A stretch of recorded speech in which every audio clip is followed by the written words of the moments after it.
Quijano, maybe even before you read the text this weekend, because it's a pretty complex text. It has a lot of concepts, and it doesn't make a lot of sense for you to read a lot of stuff that maybe you cannot quite understand until you have some explanation. So I thought I'd introduce Quijano briefly and then try to explain the main concepts and upload this to Moodle, hopefully for your great benefit.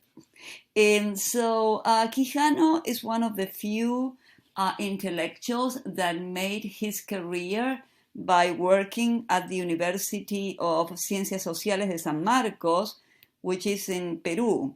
Most of the people that we are going to read, whether they were born in the global south like Quijano or elsewhere, they got their PhDs in the United States, and only after that were they able to show the US Academy how important their thinking was. Quijano managed to do this without going that route and without working much outside of San Marcos, and the bulk of his theory came from his days as an intellectual in Peru. So this tells us a lot about Quijano in the sense that he's probably one of the most well-versed people and probably one of the founders of what we call today decolonial or post-colonial theory. Quijano is mostly interested in talking about his work on capitalism, colonialism, and racism. What we call globalization or neoliberal globalization nowadays, this idea that most of what we produce or we need actually consume as a society here in the United States is nowadays produced outside of our borders at a greater saving amount. People pay very little money for the stuff that is made abroad. And at the same time, we were left without jobs here in the United States. And you could also say that our economies have suffered, all of our economies. But what Quijano focuses on is how this new way of what he calls imperialism or colonialism has affected the way that we think about each other, the way that we operate with each other, and most importantly, how it has affected race and racism worldwide. So he says that what's going on nowadays with this idea of using cheap labor and extracting cheap nature, cheap stuff, cheap resources from the global south is the same that was going on around the year 1600 and even early in the 1400s, when the Europeans start taking over the world and depriving people of the resources that they had previously in that region. Quijano says what we are seeing now is not very different. More or less it's the same. There are differences in the way that this new form of colonialism, new form of making your head in a way that resembles the head of these white people is not that different. Things are still more or less the same. He says that the move behind what's going on is the same ideology that we talked about last class, which was Eurocentrism. The idea that if you hadn't developed in the way that the West had developed, then what you had is very poor people that need to be pushed or somehow helped into capitalism. Otherwise, their resources are wasted, their people are wasted because they are not doing things in the same way as the white people did, supposedly moving from societies that gathered and hunted food into societies that no longer did that, started planting, raising animals, and eventually, as a result of many conflicts and many battles, we end up with what we call civilization, capitalist civilization. He says that this is the same ideology that's going on now with our ways of exploiting people outside of our borders, that nothing has changed much. He also explains that racism is the main axis of oppression resistance.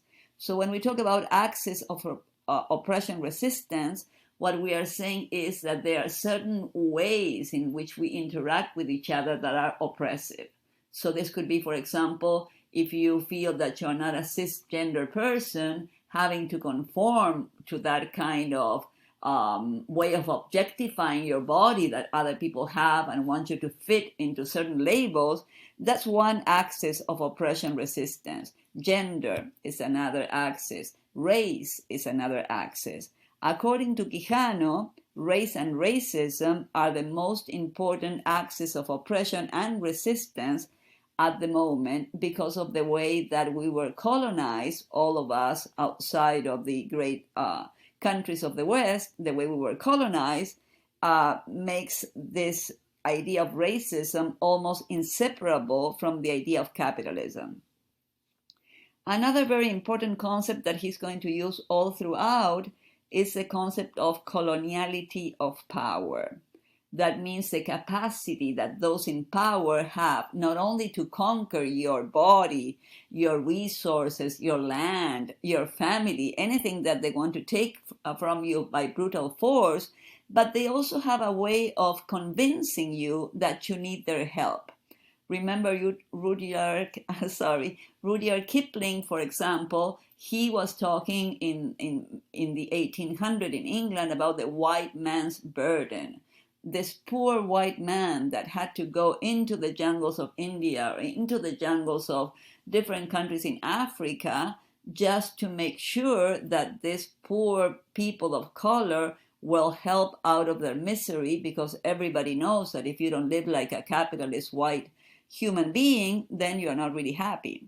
So this idea of the coloniality of power is this capacity that we have as white Europeans, as white people, to co-opt somebody's life, somebody's vision of themselves, somebody's vision of their own society, to make them feel inferior and thus dominate them better. So again, just as a quick reminder, Quijano's talking about a period that starts in the 1400s, more or less, with the first people who were captured by the Spanish and the Portuguese, and then it extends throughout most of Europe and also the United States. And this process, the formal process of what we call colonialism or imperialism, really doesn't end until the late 1800s and even earlier, some people think. So this is just a reminder that Quijano is talking about a worldwide process through which capitalism expanded throughout the world. So again, the two main axes of oppression: race. The colonizer thinks he's superior to the colonized, and this is how many identities are created, especially in the global south and especially in Latin America, where Quijano is thinking about capitalism. So before the Spanish arrived, our people would be called Diaguitas or be called Caribbeans. They had given themselves a number of names, but the moment the colonizer arrives, they change the dynamics of society to the point that they create what we call these new identities. There was nobody an Indio, an indigenous person, a Native American. These were just the inhabitants of the land that called themselves according to the different names of the groups that they were into. I could be a Cheyenne woman. Somebody else could have been a Caribbean in the Caribbean area precisely. But they didn't see themselves as Indians or indigenous or Native America. These new categories, indigenous, mestizo, the mixed blood, the Spanish, the white, all those are categories that reflect the deep transformations that those societies went through, which ended up dehumanizing this individual who was found in those areas and turning them into an Indio, something that we didn't even know existed in Latin America, because, as you know, Columbus stumbled upon the Americas. He was looking for a direct route to India, and he didn't know that there was a continent in the middle, which was us. So he says that this new situation created a new structure of labor that he calls world capitalism, where production and extraction and exploitation changed in a global way that was very different from what we've seen before. And he says there's a new, what we call a birth of a new technology of domination and exploitation, which is race combined with labor. And Quijano is going to explain how this labor, this work that we do for the colonizer, is intricately connected with the domination that happened and the colonization that happened, and the fact that these people make very little money compared to white people, especially at the time, is something that Quijano thinks is very, very connected with this idea of a new axis of racial and labor exploitation. So this is how he explains the coloniality of labor. He says that unpaid labor was assigned to colonial races. That means the Spanish arrived, they enslaved part of the population, and they allowed them to feed themselves, but that was it. There was no payment of any kind of salary. They were taken care of, so to speak. On the other hand, labor was controlled by salaried whites. Latin America was very different, if you recall, from the United States conquest. People didn't arrive by the million to Latin America. Very few white people, strongly armed with the church, the Catholic Church, supporting them very closely. Those were the people that were controlling the labor of themselves and getting paid for that labor, but also controlling the enslaved labor of the folks who were living there before. So all this money that they are taking out of the colonies, as they call them, is money that goes to the center of the capitalist economy in Europe, especially the Netherlands, and through that money, enormous amounts of gold and unpaid labor that were confiscated from the Americas, that ends up in Europe and finances the revolution, the industrial revolution, all the machines we've seen now, all the incredible technological advances, all that started in the years of the what we call our original accumulation of capital, the moment where capital gets everything from out of the earth that they can to give impulse to their own capital. You cannot have capital without initial capital. They just got that from the Americas, both from labor and exploitation of resources. So what Quijano is saying is that global capitalism is colonial and modern and Eurocentric, all of it together, because it's based on the exploitation of colonial labor and the expropriation of these precious metals. So what he says is global capitalism functions on racist colonial views that assume that inferior races that are serfs or slaves, even after the independence, will never quite move out of that situation. In my family, for example, part of my family was of indigenous descent, and when my mother had nothing, absolutely nothing, she was a maid working for middle-class families, while my dad, that was brought with the second colonization, we could call it, of Latin America in the 50s and was from a white family, European white family, he already had a small workshop by the time they met. This just gives you an idea. And if you look at the leadership of Latin America, with exceptions now of some of the more interesting presidents, you will see that they're all white-skinned. That means that since the days of the colony, my family has been working for these people that had a lot of money, the side of my family that came from my mom's side. So we were never able, not even after my mom was born in the early 20s of past century, to break free of that initial situation of bondage. So he also talks about intersubjective relations of domination. Big words, I'll try to explain.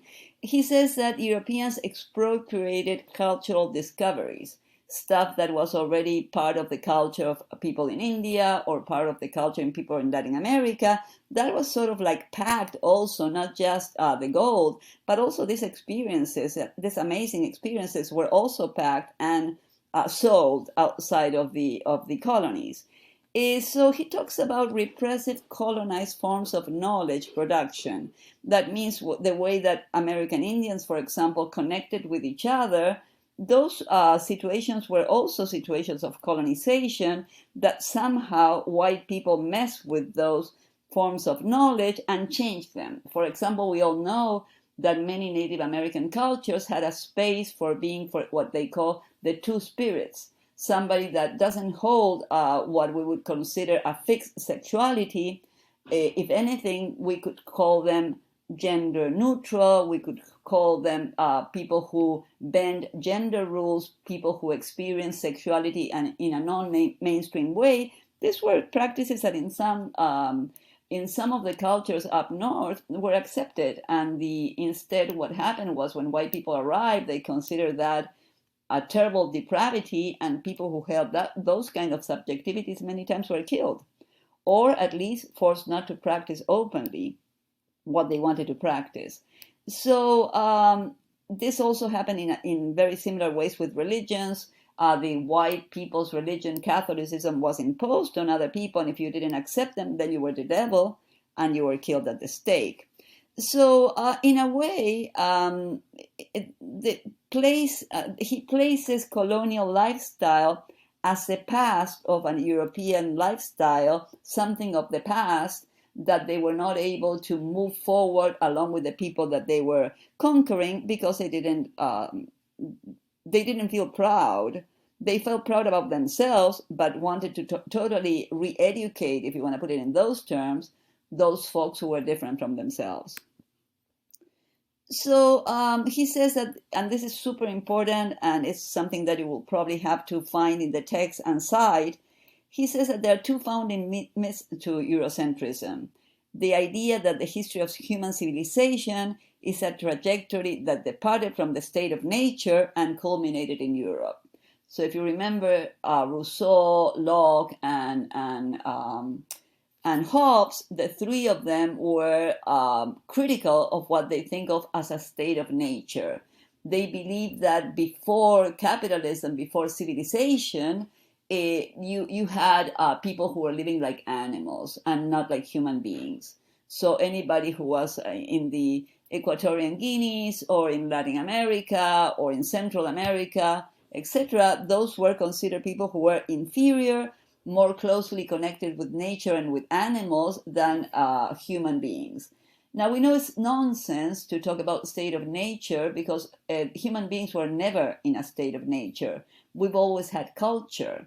If we don't have culture, we cannot even raise our children. It would be almost impossible, if not completely impossible, for a woman, for example, on her own, or somebody who wants to raise a child on their own. It would be impossible. Our children are born premature compared to other animals because our heads are huge and we've shrunk our hips in order to be able to walk on 2 feet, which makes our delivery of children very, very difficult because our hips are very narrow and our heads are huge, because that was the main way that we adapted into an environment that was very aggressive towards us. So there's nothing like state of nature. Humans have always lived in societies of different kinds, with different cultural norms, different ways of addressing each other. It's just that the Europeans who arrived there, they thought they were better, and then they negated all kinds of sociability and cultural traits that these people that they were conquering had.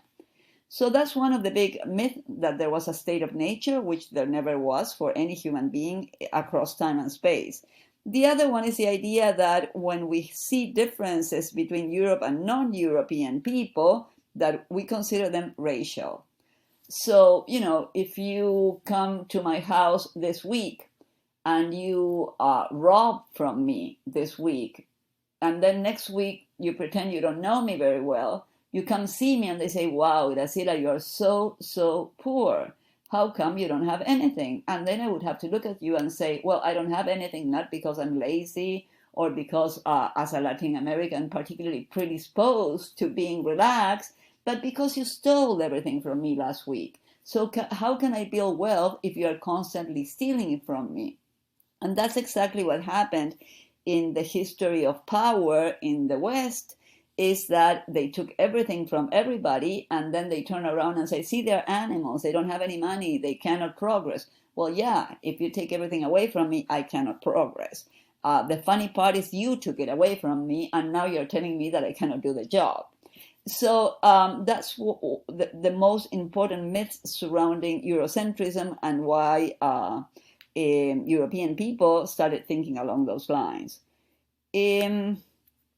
Some other elements that are very important to Eurocentrism and the text we are reading is from state of nature to capitalism perspective, the idea that it was linear and unidirectional, that a Western civilization knew that at some point they wanted to develop capitalism, which is not even what happened. There were tons of battles, and we read more about that when we read Silvia Federici, in ways that made people sort of like, some authors started looking bad. Let's say after reading Silvia Federici, you realize that it was a battle with an open outcome.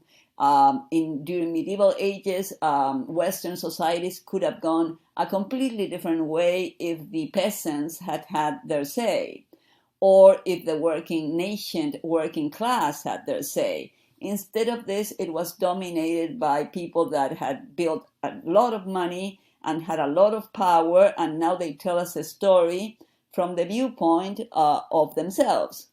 And you know what they say, that there's a proverb that says, if lions don't learn how to ride, history will always be written by the predators, by the hunters.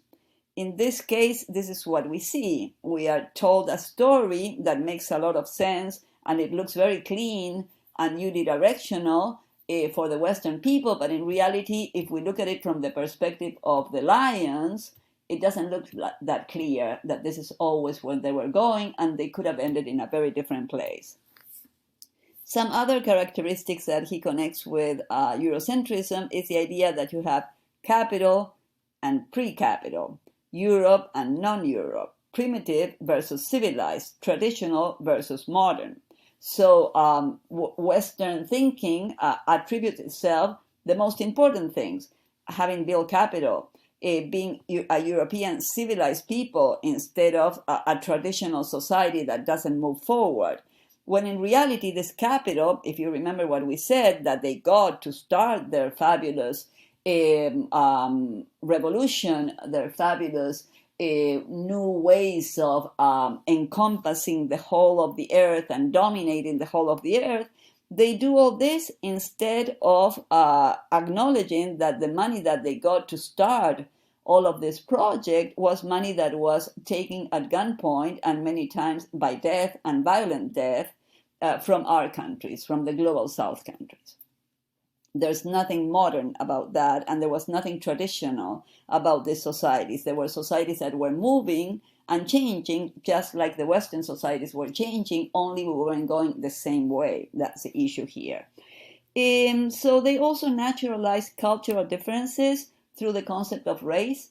As I explained before, they look at the disaster that they leave behind, and then instead of acknowledging that all this capital was taken from us, and thus the Industrial Revolution starts in Europe and not in Latin America, if that were something that we were looking forward to.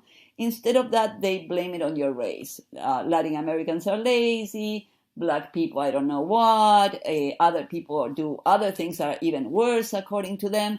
And all of that is just to mask the fact that we were looted, basically, and exterminated, many of us. So they show you something like this. People are non-Europeans that are living the past of Europe. So eventually they will move forward. It's just that they need a little bit of a push. The fact that the push was actually more than a push, it was like something running over you, a truck running over you, it doesn't seem to make much of a difference. So I'll upload this now, and hopefully it will help you understand the text. And we'll talk about how to use this resource in the future. Bueno, thank you.